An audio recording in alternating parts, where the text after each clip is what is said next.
छात्रों, आज हम हिंदी कालांश में बाल राम कथा इस पूरक पाठ्य पुस्तिका से पाठ 10 लंका में हनुमान इस पाठ का हम अध्ययन करेंगे। पिछले कालांश में हमने देखा कि हनुमान सीता की खोज में लंका पहुंच जाते हैं। लंका का परिसर सुशोभित परिसर देख के हनुमान विस्मित हो जाते हैं, क्योंकि उनको लगता है कि राक्षस नगरी में इतना सुशोभित परिसर कैसे हो सकता है। फिर वो लंका में हर एक महल में सीता की खोज करने लगते हैं, लेकिन सीता का कोई अता पता नहीं लगता है। इसलिए हनुमान फिर रावण के महल की ओर बढ़ते हैं। राक्षसियों के घर भी उन्होंने छान मारे। फिर एक ही स्थान बचा था जहाँ पर उन्होंने सीता की खोज नहीं की थी, और वह थी अशोक वाटिका। हनुमान को लगा कि अशोक वाटिका में यानी इतनी खुली जगह पर सीता को रावण कैसे रखेगा। तो चलिए अब हम इस पाठ की आगे की जानकारी देख लेते हैं। हनुमान में निराशा घर करती जा रही थी। वह एक वृक्ष पर चढ़कर बैठ गए। दिन चढ़ आया था। ऐसे में नीचे उतरना उन्हें उचित नहीं लगा। पेड़ घना था। वे उसके पत्तों में छिप गए। हनुमान में निराशा करती जा रही थी, यानी उनकी चिंता बढ़ती ही जा रही थी। वह फिर एक वृक्ष पर चढ़कर बैठ गए। एक पेड़ पर वह चढ़कर बैठ गए। दिन चढ़ आया था और ऐसे में नीचे उतरना उन्हें सही नहीं लगा, क्योंकि दिन के उजियाले में हनुमान को कोई भी देख सकता था। इसलिए उन्हें लगा कि नीचे उतरना सही नहीं है, और पेड़ घना था, इसीलिए वे उसके पत्तों में छिप गए।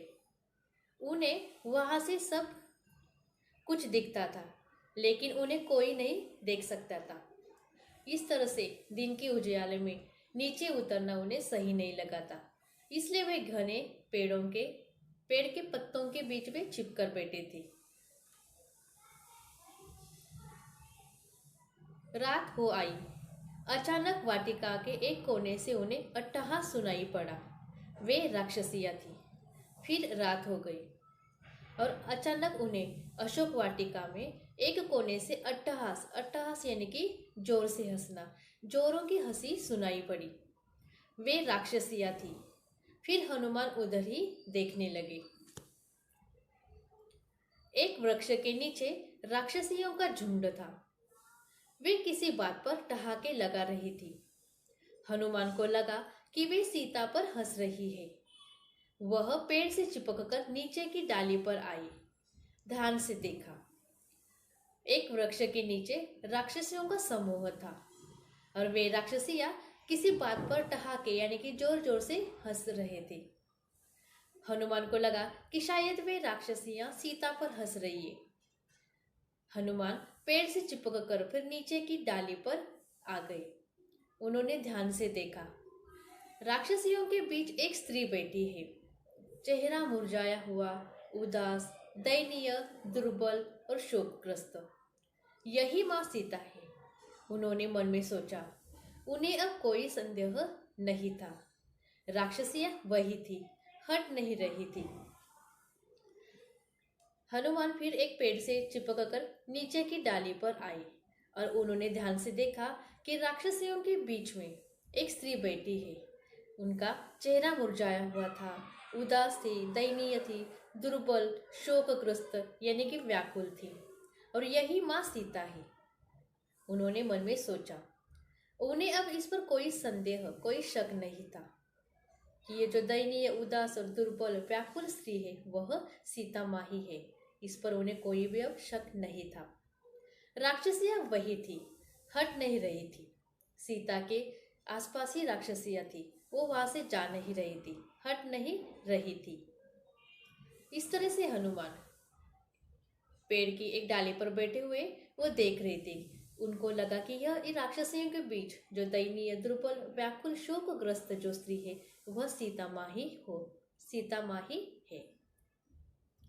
हनुमान उतावले थे, पर नीचे उतरने में डर था, स्वयं उनके लिए, सीता के लिए भी। तभी उन्होंने रावण को आते देखा, राजसी ठाट बाट के साथ, दासियों सहित। हनुमान सीता से भेंट किए बिना लौटना नहीं चाहते थे। हनुमान उतावले थे, जल्दी से वो सीता माँ को मिलना चाहते थे, पर उन्हें नीचे उतरने के लिए डर लग रहा था, खुद के लिए भी और सीता माँ के लिए भी। तभी उन्होंने रावण को वहां आते देखा, राजसी ठाट बाट के साथ रावण दासियों सहित वहां आया। हनुमान सीता से भेंट किए बिना लौटना नहीं चाहते थे। वह सीता से भेंट करके ही वापस वहां से लौटना चाहते थे। ऐसे लौटा तो राम को क्या बताऊंगा, उन्होंने सोचा। नीचे उतरने का अवसर ही नहीं मिल रहा था। वे डाल से चिपक गए, सांस रोककर रावण के लौटने की प्रतीक्षा में। हनुमान चाहते थे कि ऐसे ही सीता से बिना मिले अगर लौट जाते हैं तो वो राम से क्या कहेंगे, और नीचे उतरने के लिए उनके पास अवसर यानी कि मौका ही उन्हें नहीं मिल रहा था। फिर हनुमान डाल से चिपक गए, सांस रोक के वहां पर बैठ गए, रावण के लौटने की प्रतीक्षा में। रावण वापस इंतजार कर रहे थे कि रावण वहां से कब चले जाए और वह सीता माँ से मिल पाए। रावण ने सीता को बहलाया, फुसलाया, लालच दिया, सीता नहीं डिगी। रावण ने सीता को बहलाया, फुसलाया, लालच दिया यानी कि लोभ दिखाया, लेकिन सीता नहीं डिगी, अपनी ही बात पर टिकी रही, अपनी ही बात पर अड़ी रही। वह डर से कांप रही थी, पर उन्होंने रावण की एक न सुनी। रावण सीता को बहला रहे थे, फुसला रहे थे, लेकिन सीता माँ अपनी ही जिद पर अड़ी थी। वो कांप रही थी, रावण से डर रही थी, लेकिन उन्होंने रावण की एक भी बात नहीं सुनी, तिरस्कार किया। रावण ने कहा, तुम्हें डरने की आवश्यकता नहीं है सुमुखी, मैं तुम्हें स्पर्श नहीं करूंगा जब तक तुम स्वयं ऐसा नहीं चाहोगी। रावण ने सीता से कहा कि तुम्हें डरने की कोई जरूरत नहीं है, जब तक तुम ना चाहो तब तक मैं तुम्हें स्पर्श नहीं करूंगा। मैं तुम्हें अपनी तलवार से काट डालूंगा। सोच लो, तुम्हारे पास अब केवल 2 महीने बचे हैं। रावण सीता के पास आते हैं और वह सीता को बहलाते हैं, फुसलाते हैं, लेकिन सीता अपनी ही बात पर अड़ी रहती है। वो रावण की एक भी बात नहीं सुनती है।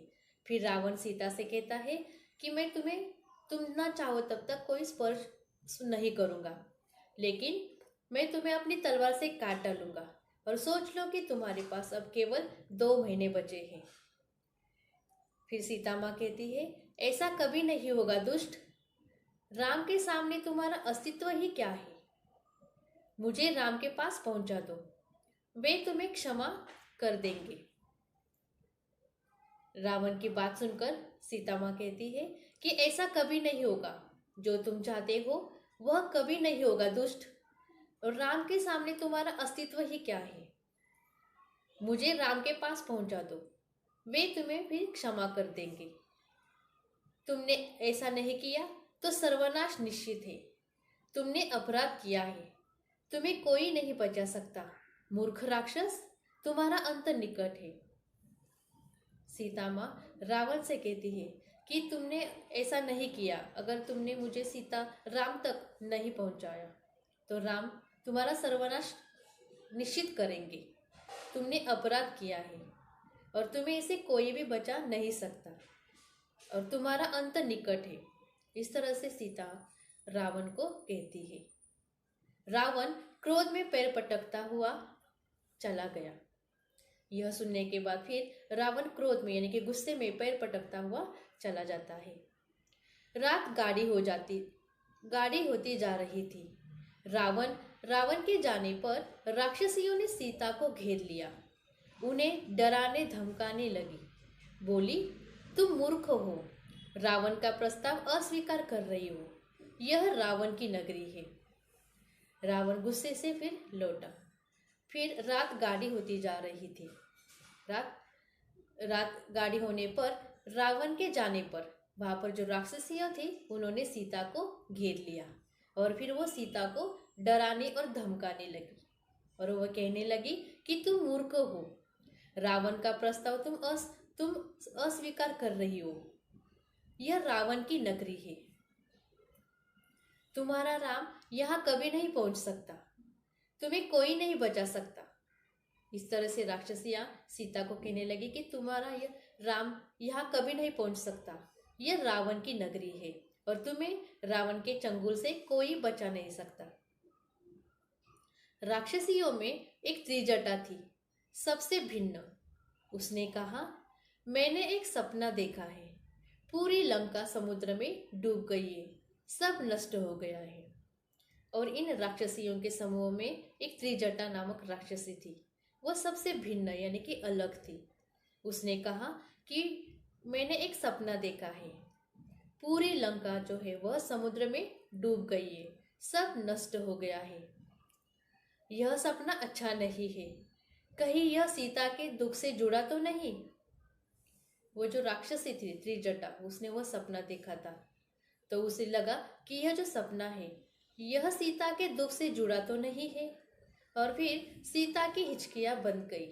वह विलाप करने लगी। देर रात राक्षसियां एक एक कर चली गई। सीता वाटिका में अकेली थी। यह अच्छा अवसर था। वो त्रिजटा ने जिस तरह से सपना देखा था कि लंका डूब गई है, सब कुछ नष्ट हो गया है, और ये उसे लग रहा था कि यह जो सपना है वह सीता के लिए दुख से जुड़ा तो नहीं है। फिर सीता की हिचकियां बंध गई और वह आलाप यानी कि विलाप करने लगी। देर रात राक्षसियां एक एक कर वहां से चली गई। अब सिर्फ सीता वाटिका में अकेली थी और यह अच्छा अवसर यानी कि अच्छा मौका था हनुमान को सीता से मिलने के लिए। पर हनुमान पेड़ से नहीं उतरे।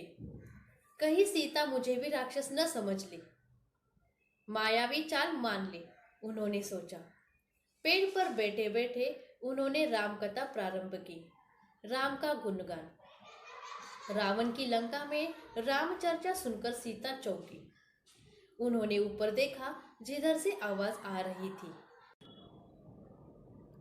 रावण की नगरी में राम का गुणगान सुनकर जहां से आवाज आ रही थी उस तरफ सीता ने देखा और उन्होंने पूछा कि तुम कौन हो। तो बच्चों, इस प्रश्न का उत्तर हनुमान क्या देते हैं, या फिर हनुमान जो कि राम की जो अंगूठी है वो सीता माँ को देकर क्या सीता माँ पहचान जाएंगी कि यह हनुमान राम के दूत है? इस प्रश्न का उत्तर हम अगली कालांश में देखेंगे। मुझे आशा है कि इस कालांश में जो सिखाया है वह आपको अच्छे से समझ में आया होगा। धन्यवाद।